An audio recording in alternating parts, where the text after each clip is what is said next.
اللہ اللہ اللہ اللہ اللہ اللہ۔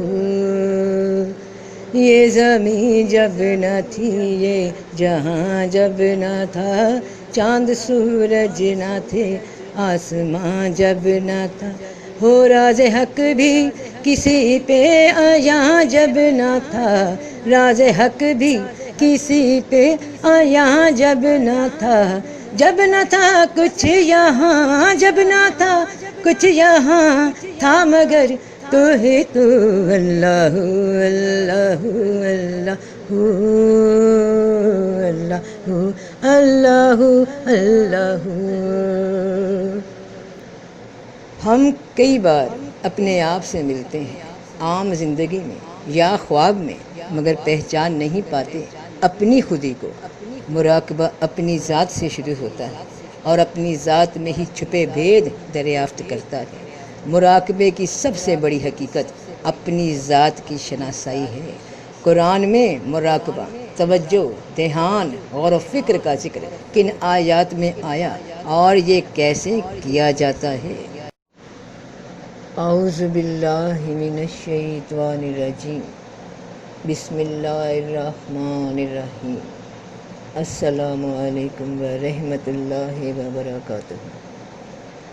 مجھ سے ایک دفعہ کسی نے ایک بڑا عجیب سوال کیا کہ جب آپ مراقبے کی حالت میں توجہ کی کیفیت میں ہوتی ہیں اور جو آپ کو مشاہدہ ہو رہا ہوتا ہے، کیا آپ اس کی ریکارڈنگ کر سکتی ہیں کہ جو باطن میں نظر آ رہا ہو وہ آپ ایک ویڈیو کی طرح ریکارڈ کر لیں؟ تو میں نے سوال کرنے والی کو یہ کہا کہ اگر ایسی کوئی ٹیکنالوجی دریافت ہو چکی ہے جو انسان کے اندر دماغ میں دیکھے جانے والے مشاہدے کو ایک ویڈیو کی طرح ریکارڈ کر سکے اور وہ دوسرے لوگوں کو بھی دکھایا جا سکے تو مجھے ضرور بتانا۔ سوال کرنے والے نے جواب دیا کہ ہاں، ایسا تو نہیں ہے۔ اس واقعے کے کچھ عرصے کے بعد ایک عجیب بات ہوئی کہ میں اپنی کیفیت میں جو دیکھ رہی تھی تو ایک خواب کی سی کیفیت میں میری زبان سے کچھ الفاظ نکلے، اور ایسا بہت کم ہوتا ہے کہ گہری سوچ میں، دماغ کی گہری خاموشی میں انسان جو جاگنے کی حالت میں کسی مقام پہ غور و فکر میں ہو، مراقبے میں ہو، تو اس کی زبان سے یعنی ظاہری حواس سے کوئی آواز، کوئی الفاظ انجام دیے جا سکیں، کیونکہ دماغ پہ چھائی ہوئی کیفیت مکمل طور پہ باطن کی طرف، باطن کی آنکھ سے دیکھ رہی ہوتی ہے، باطن کے کان سے سن رہی ہوتی ہے، باطن کی سمجھ سے سمجھ رہی ہوتی ہے۔ تو اس روحانی واردات میں، روحانی واقعے میں جذب کی حالت کے دوران اگر زبان سے کچھ الفاظ نکل جائیں، ٹھیک اسی طرح جس طرح کبھی کبھار نیند کے دوران خواب میں انسان کے منہ سے کچھ الفاظ نکل جاتے ہیں اور سننے والے سن لیتے ہیں، تو اسی روحانی کیفیت سے متعلق ایسا تجربہ بہت کم ہوتا ہے۔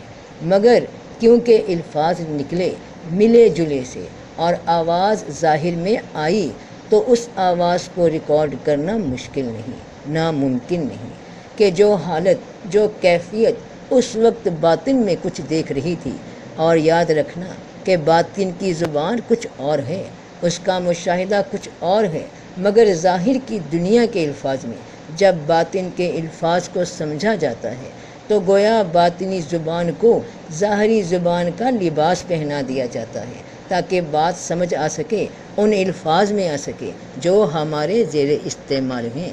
تو ایسی ہی ایک کیفیت جو گہرے غور، گہرے مراقبے، دماغ کی کسی گہرے مشاہدے کی کیفیت کے دوران مجھے پیش آئی۔ کچھ الفاظ، کچھ جملے جو زبان سے نکل گئے وہ ریکارڈ کر لیے گئے، اور ہو بہو جو پیش آیا اسے انہی الفاظوں میں بنا کسی بدلاؤ یا کاٹ کے یا ایڈٹ کے آپ لوگوں کے سامنے رکھتی ہوں، اور پھر اس واقعے کی، اس روحانی واردات کی تفصیل سامنے لاؤں گی، اور مجھے اس روحانی تجربے کے دوران جو علم ملا کہ مراقبہ کیا ہے، مراقبے کی حقیقت کیا ہے، مراقبے سے ہونے والی کیفیات کے اثرات کیا ہیں، اور قرآن میں مراقبے سے متعلق کون سی آیات ہیں جن میں حقیقی مراقبے کا طریقہ بھی بیان فرمایا گیا ہے، وہ سب مکمل اسی ایک بیان میں بیان ہونے والا ہے انشاءاللہ۔ تو اللہ اکبر کرو، بسم اللہ۔ سو جانے کی حالت، خواب کی حالت، سکون کی حالت۔ جب مردے سے کہا جائے گا کہ تو سو جا، جیسے ایک نئی دلہن سو جاتی ہے، اور پھر قیامت کے دن تجھے جگایا جائے گا تو سکون میں سو جا۔ سو جانا، عالم امر، روح، خواب، بیداری، بیدار ہو جانا، وہ کیفیت جو خواب کی ہے، اس پہ ہمیں اس پہ قابو نہیں رہتا، لیکن ہمیں لوٹنا اس کیفیت کی طرف ہی ہے، کیونکہ مر جانا سو جانا ہی ہے، مرنا سونا ہی ہے۔ ظاہری آواز جواب دے گئے، معطل ہو گئے، ختم ہو گیا بندہ، اور پھر مکمل طور پہ اسی زندگی میں لوٹ گیا، خواب کی زندگی میں لوٹ گیا، نیند کی زندگی میں لوٹ گیا۔ اور نیند اور خواب کی زندگی میں جو کیفیت ہے محسوس کرنے کی، وہ روحانی کیفیت ہے جو مرنے کے بعد دوبارہ کھل کر سامنے آ جائے گی، جس کا ہر روز ہر رات ہم تھوڑا تھوڑا مشاہدہ کرتے ہیں۔ اللہ اکبر۔ انسان کے پیٹ میں جو زندگی گزرتی ہے وہ اس کے خواب کی زندگی ہے۔ آدم علیہ السلام انسان جس نے روحانی زندگی گزاری، روحانی شکل میں، خواب کی شکل میں، جنت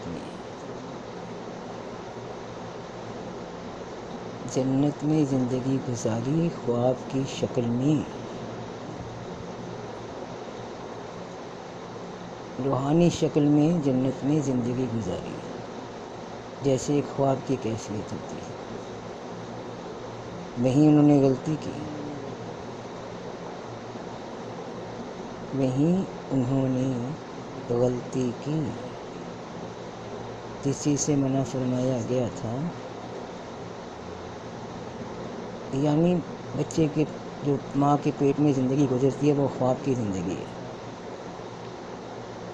وہ خواب کی زندگی ہے۔ خواب میں جس طرح تمام حواس معطل ہو جاتے ہیں لیکن موجود ہوتے ہیں، وہ سب موجود ہوتے ہیں، بچے کی تعمیر ہوتی ہے، وہ بڑھتا جاتا ہے، اور جب پیدا ہوتا ہے دنیا میں آ جاتا ہے، جب آنکھ کھلتی ہے، نیند سے اٹھتا ہے تو رونے لگ پڑتا ہے، میں کدھر ہوں؟ سب سے پہلی پہچان اس کی اپنی میں سے ہوتی ہے۔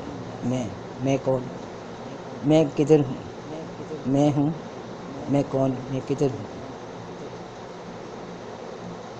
اور پھر دوسری پہچان، یہ روحانی ایک تحریک، اس کا اپنی روح جو بیدار ہوتی ہے خواب سے، اور پھر اسے بھوک لگتی ہے۔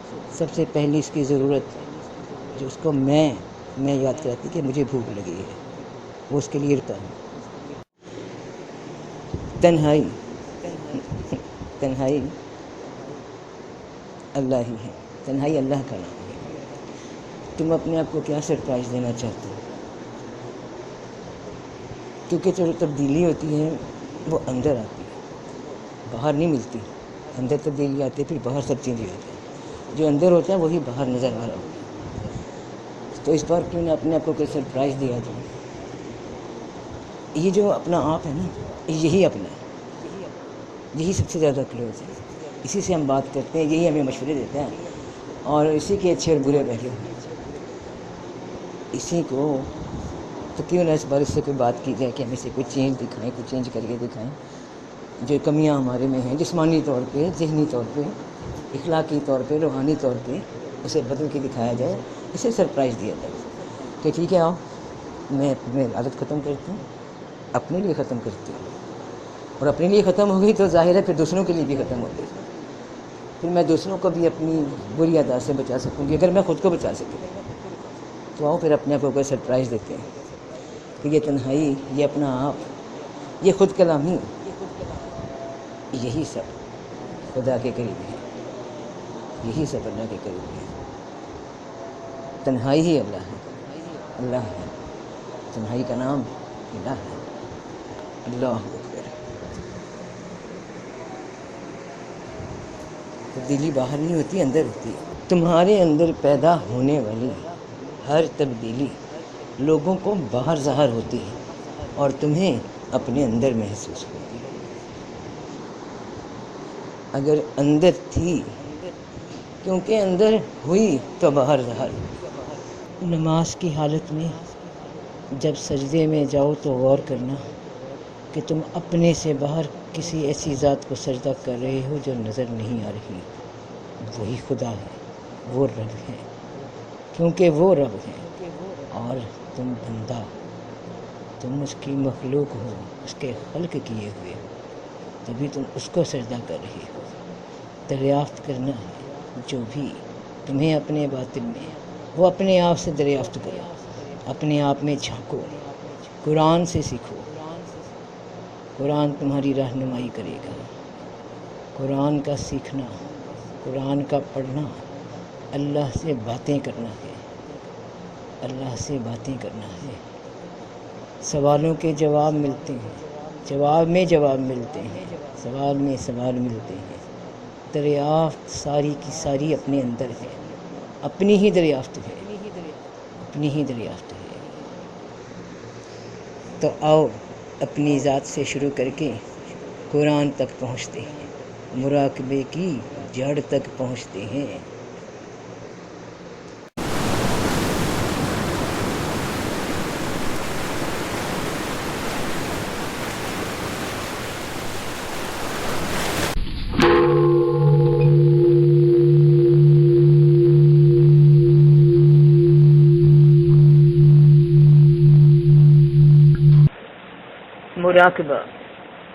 مراقبہ یہ نہیں ہوتا کہ آپ کی آنکھ کسی ایک نظارے پہ رک جائے، بلکہ مراقبہ یہ ہوتا ہے کہ آپ کی سوچ کسی ایک مقام پہ ٹک جائے، اور وہ تب ٹکتی ہے، وہ تب رکتی ہے جب آنکھ کی آنکھ یعنی دماغ یعنی شعور کسی ایک سوچ پہ رک جائے، مستقل ہو جائے، مستحکم ہو جائے۔ وہ ایسا مرکز جہاں سے تمام کی تمام سوچیں انسان کے دماغ کے گرد گھومتی ہیں، اور جب انسان اس مرکز پہ پہنچ جائے تو نگاہ تو سوچ رک جاتی ہے، سٹیبل ہو جاتی ہے۔ اگر مرکز سے، جڑ سے کنٹرول نہ کیا جائے تو ظاہری اسباب، ظاہری حواس کنٹرول نہیں ہوتے۔ تو آنکھ وہ جس سے نظارہ دیکھا جاتا ہے، اور نظارہ دکھانے والا دماغ ہے۔ دماغ ہی سامنے نظر آنے والی شے کو معنی پہناتا ہے، یعنی آنکھ کی بھی آنکھ ہے جو دیکھی جانے والی شے کے نقصان اور فائدے، نیکی اور بدی سمجھاتا ہے۔ مراقبے کی سب سے بڑی حقیقت ہے کہ اپنی ذات کو جان لو، اپنے نفس کو پہچان لو، تاکہ پھر اپنے رب کو پہچان پاؤ۔ مراقبہ اپنے سے باہر کسی شے کو دیکھ کر اس کی جانب ٹکٹکی لگا کر بنا پلک جھپکے دیکھتے رہنے کا نام نہیں، بلکہ اپنے اندر کی روشنی کو تلاش کرنے کا کام ہے، خود کی تلاش کا نام ہے۔ اور تلاش کرتے جب انسان اس موڑ پہ آ پہنچے کہ اسے اپنی حقیقت کا اندازہ ہو جائے کہ اس کا رب اس کا وجود نہیں بلکہ وہ ہے جس نے اس وجود کو پیدا کیا ہے، تو کھیل تو سفر پھر کسی اور طرف چل پڑتا ہے، آگہی کا دور شروع ہو جاتا ہے۔ جب تمہارا سب کچھ اس رب کی جانب رجوع کر لے تو انسان پر باطنی راز کھلنے لگتے ہیں۔ دماغ کسی اور ہی دنیا کی، کسی اور ہی طبق کی رہنمائی کرنے لگتا ہے۔ عجیب ہے یہ دماغ۔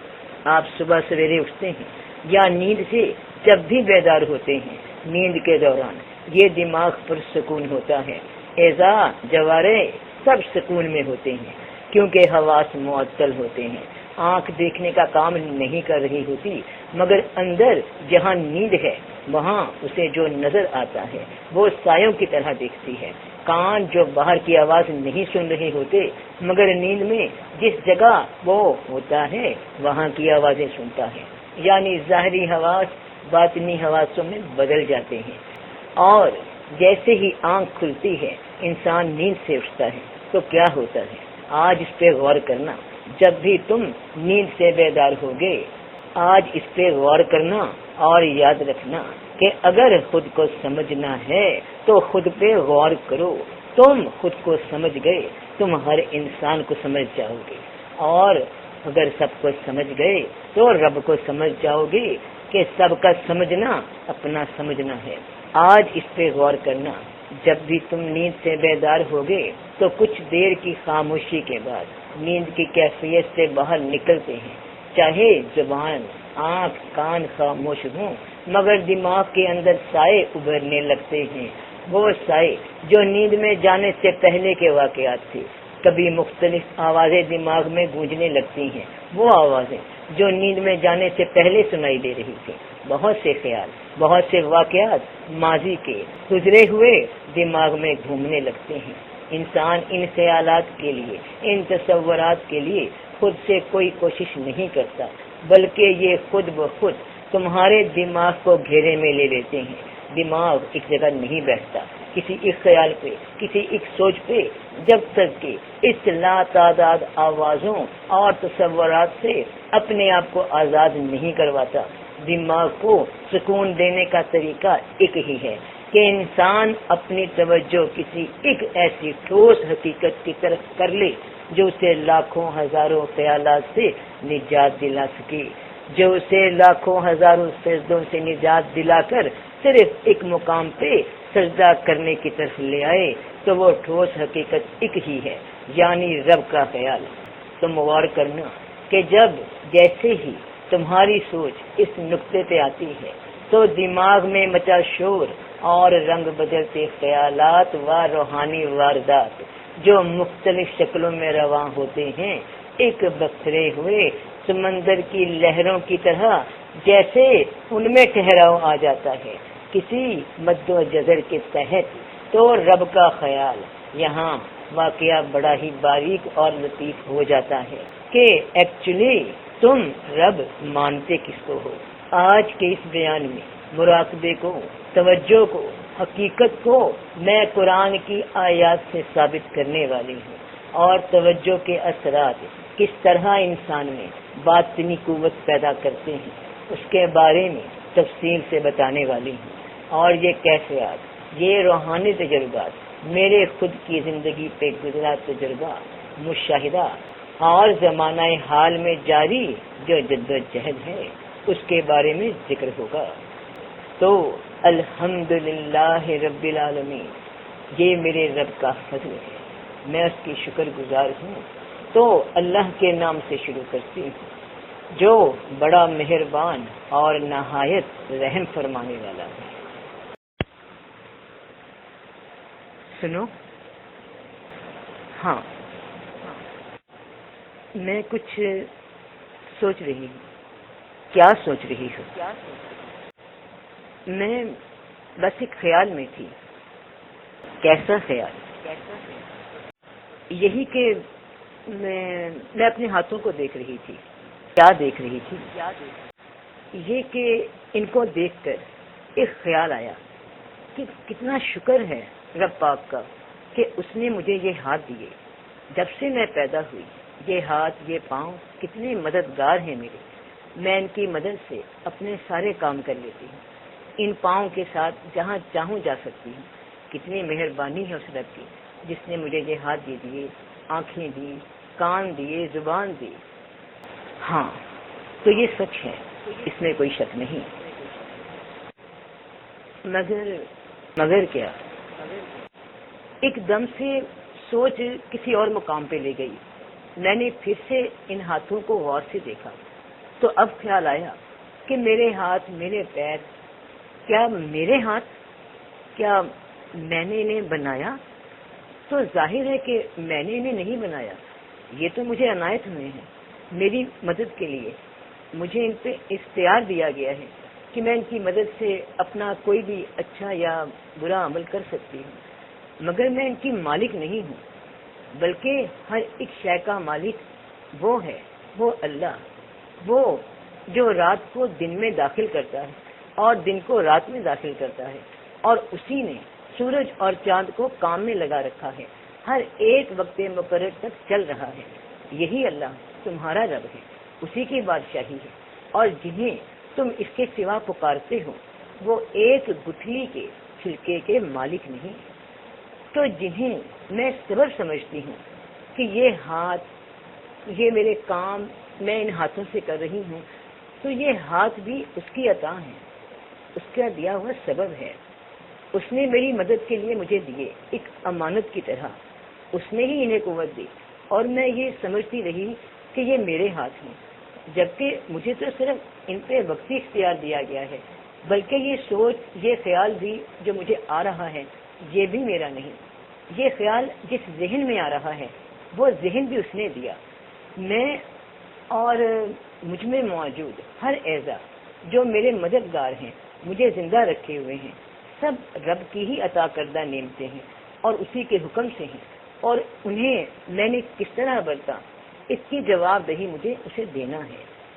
تو مجھ میں میری حقیقت کیا ہے؟ وہی جس کو یہ سب نعمتیں دی گئیں وہ تم ہو، اور جب یہ ساری نعمتیں تم سے ہٹا دی جائیں گی تب بھی تم موجود ہوگی، کہ تم سے ہی تو سوال ہوگا، حساب ہوگا ان تمام نعمتوں کا کہ تم نے ان کا استعمال کیسے کیا۔ ہاں، بس اس خیال نے میری توجہ اس طرف لگا دی کہ میرے پاس جو بھی ہے وہ امانت ہے، امانت کسی اور کی جو ان سب کا مالک ہے۔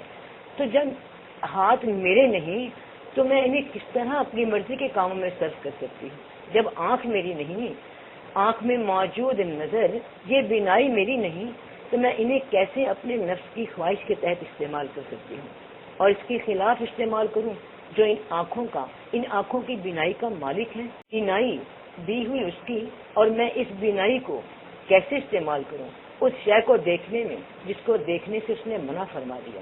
میں کس طرح ایک امانت کی زندگی کو اپنی ملکیت سمجھ سکتی ہوں؟ سر سے پیر تک میں اس پروردگار کی محتاج ہوں۔ میں نے تو ایک چھلکا تک نہیں بنایا اور نہ میں اس کی طاقت رکھتی ہوں، تو مجھے غرور کس بات کا؟ میں ایک بنی بنائی دنیا میں آئی، بنا بنایا جسم، بنی بنائی شکل، بنے بنائے اعزاز، میری کوئی محنت نہیں، اور اس پر اور بھی مہربانی یہ فرمائی گئی اس خالق کی جانب سے کہ ان اعضاء پر مجھے اختیار دے دیا گیا کہ میں ان سے کام لے سکتی ہوں۔ اگر اس مالک کی مرضی کے مطابق کام لیا تو وہ راضی،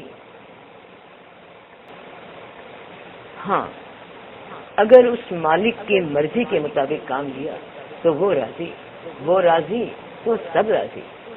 ٹھیک سوچا تم نے، ٹھیک کہہ رہی ہو، سب اسی کا ہے، یہاں تک کہ تم بھی۔ تو جب سب اسی کا ہے تو تم اسی کی ہو جاؤ۔ اور قسم ہے دن کی روشنی کی اور رات کی جب کہ وہ طاری ہو جائے، اے نبی صلی اللہ علیہ وآلہ وسلم، تمہارے رب نے تم کو ہرگز نہیں چھوڑا اور نہ وہ ناراض ہوا، اور یقیناً تمہارے لیے بعد کا دور پہلے دور سے بہتر ہے، یعنی آخرت آپ کے لیے دنیا سے بہتر ہے۔ ہر مسلمان، ہر مومن کے لیے آخرت کی زندگی دنیا کی زندگی سے بہتر ہے، کیونکہ آخرت بہتر اور باقی رہنے والی ہے۔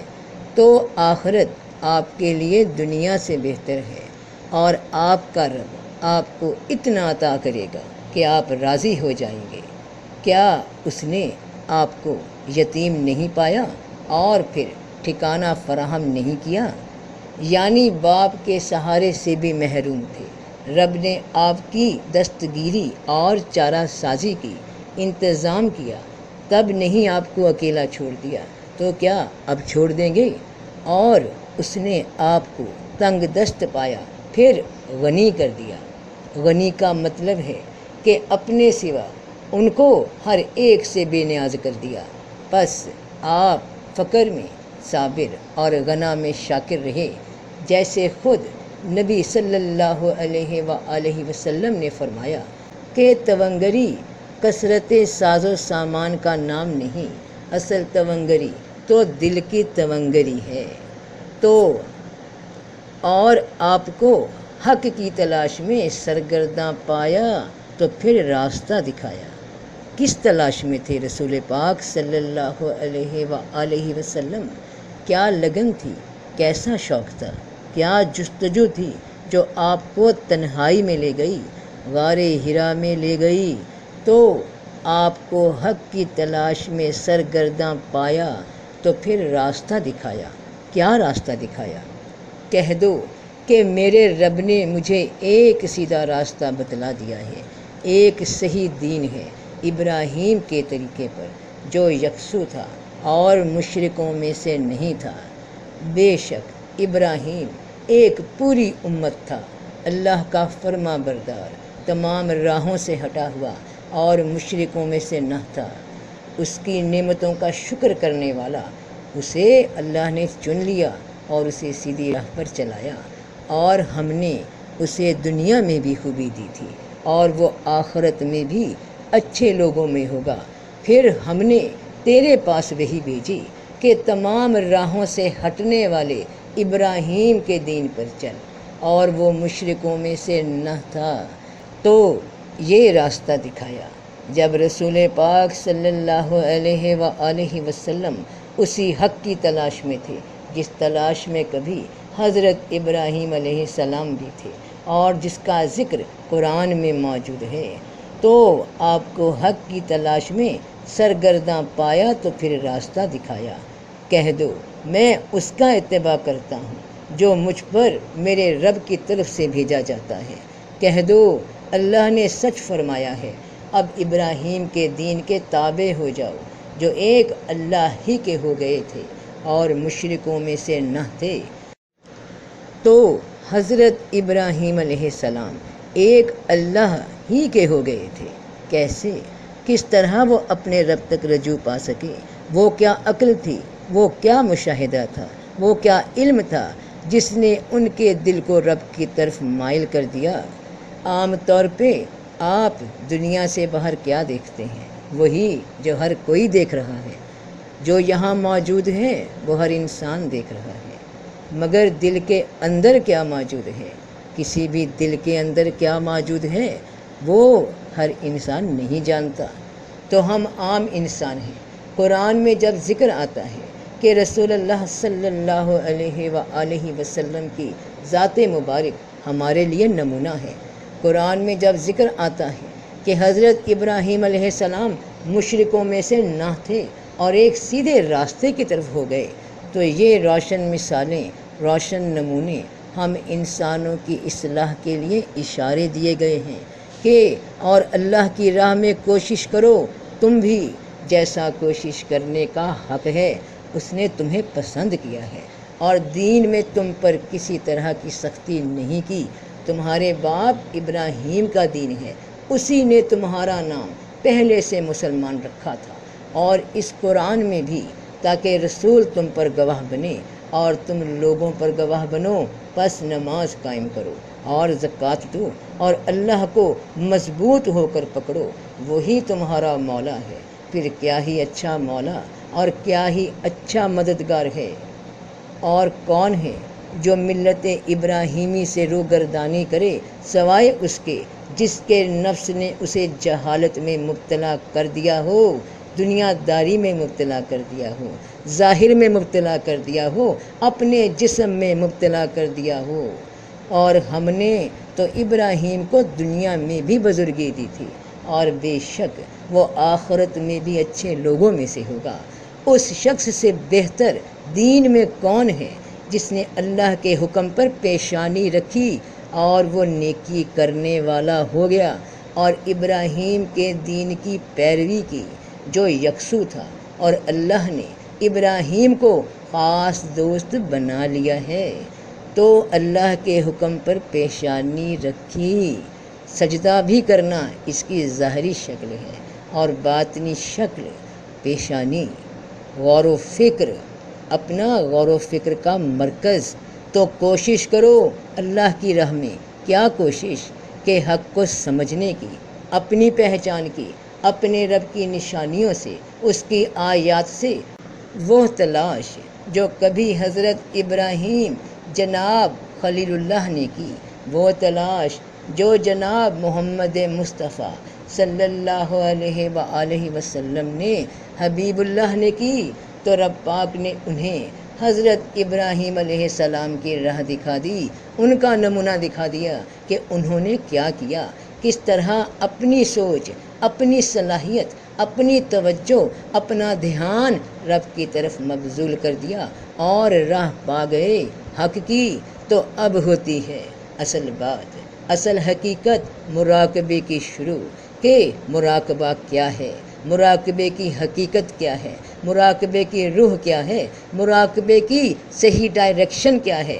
مراقبے کی جڑ کیا ہے۔ وہ مراقبہ، وہ توجہ کی نگاہ، وہ غور و فکر جو حضرت ابراہیم علیہ السلام نے کیا اور رسول اللہ صلی اللہ علیہ وآلہ وسلم نے کیا، اپنی رب کی پہچان کے واسطے، اپنی حقیقت کو جاننے کے واسطے، اسے سمجھنے کے لیے قرآن کی یہ آیات دیکھیے کہ کیا آپ نے اسے دیکھا جس نے اپنا خدا اپنی خواہشات نفسانی کو بنا رکھا ہے؟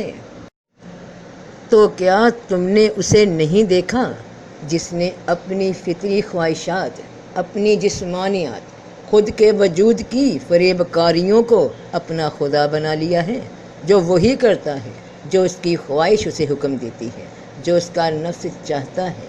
نفس کیا ہے؟ کن اجزاء کا مجموعہ ہے؟ کیا چیزیں اکٹھی ہوتی ہیں تو نفس بنتا ہے؟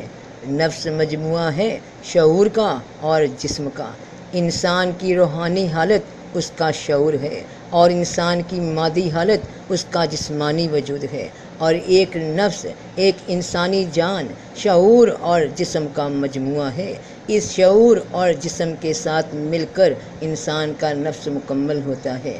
اب سوال ہوا کہ کیا آپ نے اسے دیکھا جس نے اپنا خدا اپنی خواہشات نفسانی کو بنا رکھا ہے؟ تو خواہشات نفسانی یعنی شعور کی اور جسم کی خواہشات، انسان کی خواہشات۔ اب اس کو اور بھی باریکی سے سمجھنے کے لیے یہ آیات قرآنی دیکھیے۔ اور جب ابراہیم نے اپنے باپ آزر سے کہا کہ کیا تو بتوں کو خدا جانتا ہے؟ میں تجھے اور تیری قوم کو صریحاً گمراہی میں دیکھتا ہوں۔ بہت غور کرنا بہن بھائیوں، بیٹے بیٹیوں، کہ کیا تو بتوں کو خدا جانتا ہے؟ اور کیا آپ نے ایسے کو دیکھا جس نے نفس کی خواہشوں کو اپنا خدا بنا رکھا ہے، یعنی اپنے شعور اور جسم کی خواہشات کو، ضروریات کو اپنے پہ حاکم بنا رکھا ہے؟ تو کیا تو بتوں کو خدا جانتا ہے؟ بت کیا ہوتے ہیں؟ وہ جو بے جان ہیں، خواہشات کے بت، جن کا مرکز شعور یا جسم، وہ بت جن کو تم عمل کے ذریعے زندگی دے دیتے ہو، جو زندہ ہو جاتے ہیں کسی بدی کی شکل میں یا کسی نیکی کی شکل میں، یا شعور کی خواہش یا جسم کی خواہش۔ وہ خواہش جو رب العالمین کی خواہش سے ٹکرا جائے، اس کے مخالف ہو، اس کے حکم کے خلاف ہو، تو یہ شعور اور جسم، اس کی خواہشات نفس میں کیا مقام رکھتی ہیں، اور کائنات کے نفس میں، کائنات کی جان میں ان کے نام کیا ہیں؟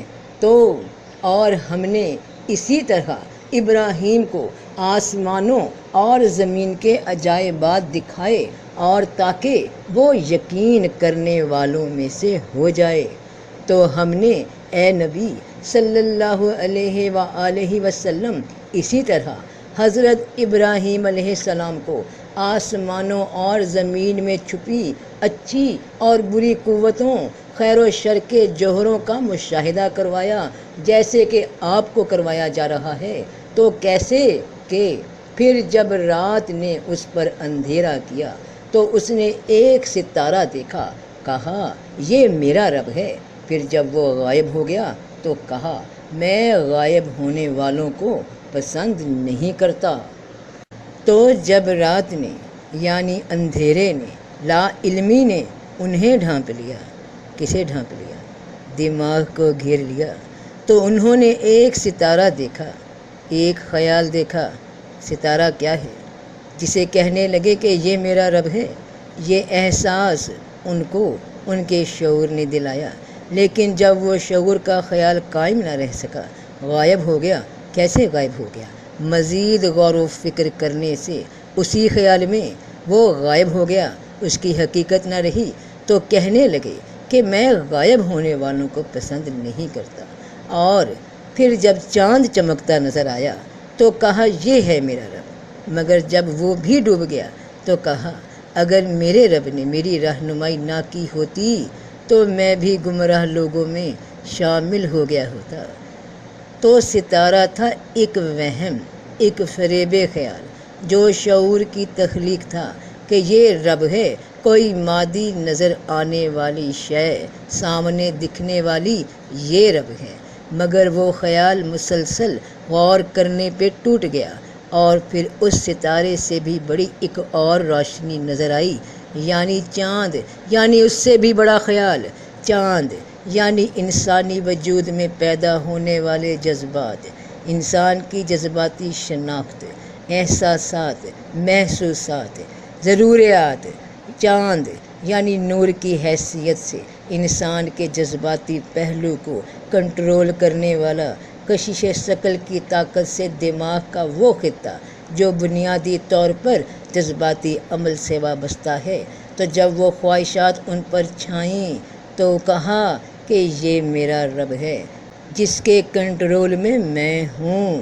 مگر وہ جب ان خواہشات کے کنٹرول سے باہر آ گئے، یعنی وہ چاند بھی جو ان کے شعور پہ حاوی ہو رہا تھا ڈوب گیا، تو کہنے لگے کہ اگر میرے رب نے میری رہنمائی نہ کی ہوتی تو میں گمراہ ہو جاتا، میں انہی جذبات کو، احساسات کو، ضروریات کو خود پہ حاوی کر لیتا۔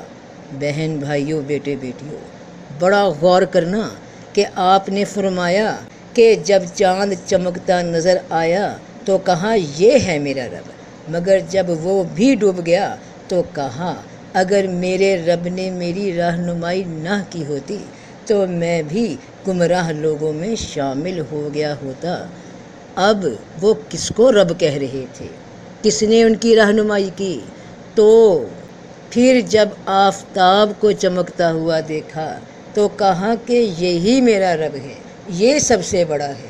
پھر جب وہ غائب ہو گیا تو کہا اے میری قوم، میں ان سے بیزار ہوں جنہیں تم اللہ کا شریک بناتے ہو۔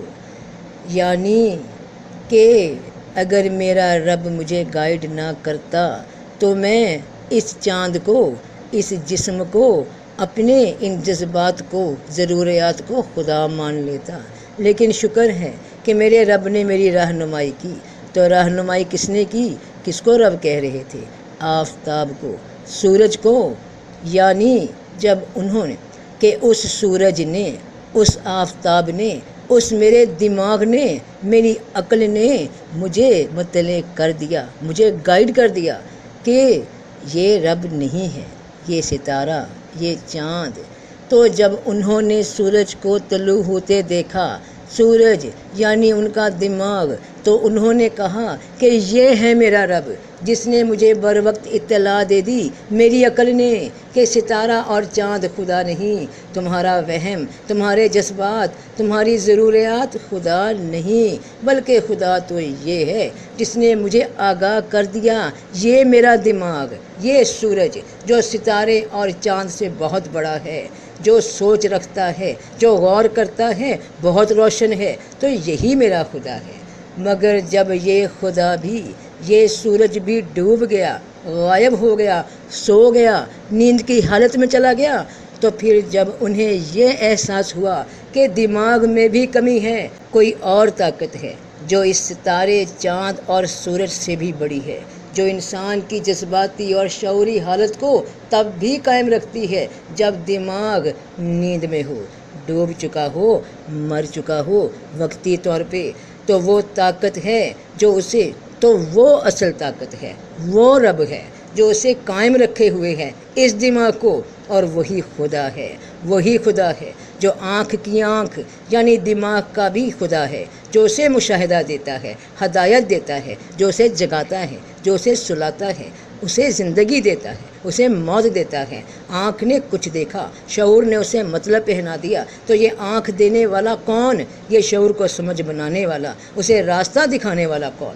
بات شعور تک تو ختم نہیں ہوتی، بلکہ شروع ہی یہاں سے ہوتی ہے۔ تو مراقبہ یہاں سے شروع ہوتا ہے کہ میں اپنے دماغ سے سوچ کو قابو کر لوں، تو سوچ قابو کرنا ہے دماغ سے، تو دماغ کس نے قابو میں کر رکھا ہے؟ یہ بھی تو سوچنا ہے۔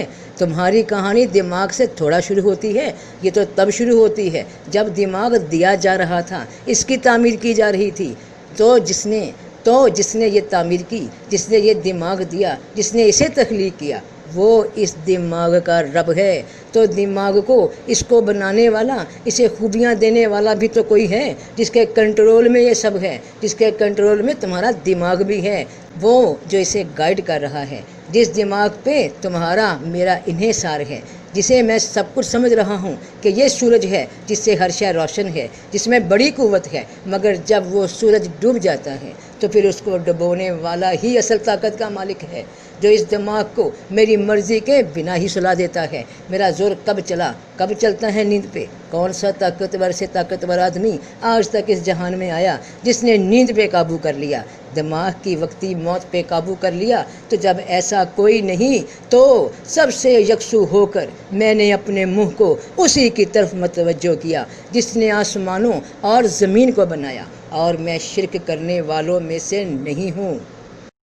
تو میں نے اپنے چہرے کو، یعنی میں نے اپنے شعور کو اس کی طرف متوجہ کر دیا جس نے یہ آسمان اور زمین، یہ شعور اور جسم بنایا، یہ مکمل نفس بنایا کہ وہی اس کا مالک ہے، خالق ہے، رب ہے۔ نہ میرا شعور میرا رب ہے، نہ میرا جسم میرا رب ہے۔ میرا رب وہ ہے جس نے انہیں بنایا، جو انہیں قائم رکھے ہوئے ہے، اور جو وہ چاہتا ہے میں اس عقل اور جسم کو اسی کے مطابق برتوں گا۔ میں اپنی عقل اور جسم یعنی نفس کا یہ مجموعہ، اس کی خواہشات کو اپنا معبود نہیں مانتا، اپنے جسم اور شعور کو، خواہشات کو اپنا آقا نہیں مانتا کہ میں شرک کرنے والوں میں سے نہیں ہوں۔ وہ جو اپنے رب کے حکموں پہ اپنے جذبات کو، اپنی ضروریات کو، اپنی خواہشات کو، اپنی عقل کو ترجیح دے دیں، انہیں خدا مان لیں، تو رجوع کیا ہوتا ہے، کیسے ہوتا ہے؟ اور جس نے توبہ کی اور نیک کام کیے تو وہ اللہ کی طرف رجوع کرتا ہے۔ توبہ کی کس بات سے؟ خود کو اپنا خدا ماننے سے، خود کو خدا ماننے سے۔ توبہ کیا ہوتی ہے کہ برے کاموں سے پیچھے ہٹ جانا۔ کیوں کرتا ہے انسان برے کام؟ کیونکہ اس کے نفس کی خواہشات ہوتی ہیں، اس کے نفس کی خواہش ہوتی ہے کہ یہ برا کام کرو، اور رب نے اسی کام کو کرنے سے منع فرمایا، لیکن کر گئے تو رب کس کو مانا؟ نفس کی خواہش کو مانا۔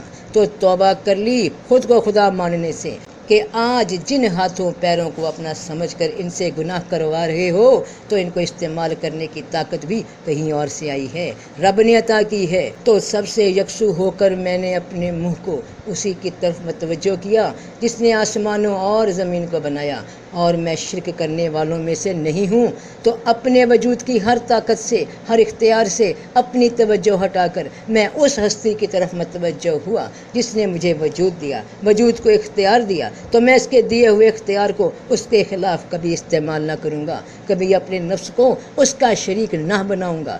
تو اس کی نشانیوں میں سے رات اور دن اور سورج اور چاند ہیں۔ سورج کو سجدہ نہ کرو اور نہ چاند کو، اور اس اللہ کو سجدہ کرو جس نے انہیں پیدا کیا ہے۔ اگر تم اسی کی عبادت کرتے ہو تو رب کریم کی یہ نشانیاں، یہ رات یعنی تمہاری اندرونی خصوصیات، اور یہ دن یعنی تمہاری ظاہری خصوصیات، اور یہ سورج یعنی تمہارا شعور، اور یہ چاند یعنی تمہارے احساسات، یہ سب اللہ کی نشانیاں ہیں تمہارے نفسوں میں۔ تو ان بتوں کو، اس سورج کو، اس چاند کو، اس ستارے کو اپنا خدا مت ماننا، بلکہ اس کے حکموں کے آگے سر جھکاؤ جس نے انہیں بنایا ہے۔ تو حضرت ابراہیم علیہ السلام نے اپنی ذات پہ مراقبہ کیا، اس پہ غور کیا، اور رب پاک نے انہیں بیرونی و اندرونی بتوں کی حقیقت سے آشنا فرما دیا کہ یہ سب کچھ جو ہمیں اپنے سے باہر اور اپنے اندر دکھائی دیتا ہے، یہ سب خود نہیں بن گیا، بلکہ اس کو بنانے والا خالق و مالک کوئی اور ہے۔ انہوں نے اس کو پہچان لیا، اس کو تلاش کر لیا اور راہ پا گئے۔ تو سورج اور چاند ایک حساب سے چل رہے ہیں، اور اللہ نے آسمانوں اور زمین کو حق کے ساتھ بنایا ہے، اور تاکہ ہر نفس کو اس کا بدلہ دیا جائے جو اس نے کمایا ہے، اور ان پر کوئی ظلم نہ ہوگا۔ ابراہیم نہ یہودی تھے اور نہ نصرانی، لیکن سیدھے راستے والے مسلمان تھے، اور مشرکوں میں سے نہ تھے۔ لوگوں میں سب سے زیادہ قریب ابراہیم کے وہ لوگ ہیں جنہوں نے اس کی تابع داری کی، اور یہ نبی اور جو اس نبی پر ایمان لائے، اور اللہ ایمان والوں کا دوست ہے۔ تو لوگوں میں سب سے زیادہ وہ لوگ حضرت ابراہیم علیہ السلام سے قریب ہیں جنہوں نے ان کو فالو کیا، جو عمل، جو ریاضت، جو غور و فکر انہوں نے حق کی راہ میں کی، وہی سب سے زیادہ قریب ہیں حضرت ابراہیم علیہ السلام کے۔ اور یہ نبی یعنی رسول پاک صلی اللہ علیہ وآلہ وسلم کو بھی ہدایت کا یہی راستہ دکھایا گیا، یہی طریقہ بتلایا گیا۔ اپنے آپ پہ غور، اور پھر رب کی نشانیوں پہ غور۔ تو آپ کو جب حق کی راہ میں سرگرداں پایا تو پھر راستہ دکھایا، پھر ہم نے تیرے پاس وہی بھیجی کہ تمام راہوں سے ہٹنے والے ابراہیم کے دین پر چل، اور وہ مشرکوں میں سے نہ تھا۔ تو سب کا بھلا، سب کی خیر، جیتے رہو بہن بھائیوں، بیٹے بیٹیوں۔ اللہ رنگ لگا دے، اللہ رنگ لگا دے دونوں جہان کے۔ بس اپنی ذات سے یہ سفر شروع کرو، اپنی ذات سے دریافت کرو کہ اللہ کون ہے، تم کون ہو، کیا ہے تمہارے میں۔ جو بھی ہے وہ سب اسی کا دیا ہوا ہے، وہ جو رب ہے وہی سب ہے۔ تو سب کا بھلا، سب کی خیر، جیتے رہو بہن بھائیوں، بیٹے بیٹیوں، فی امان اللہ۔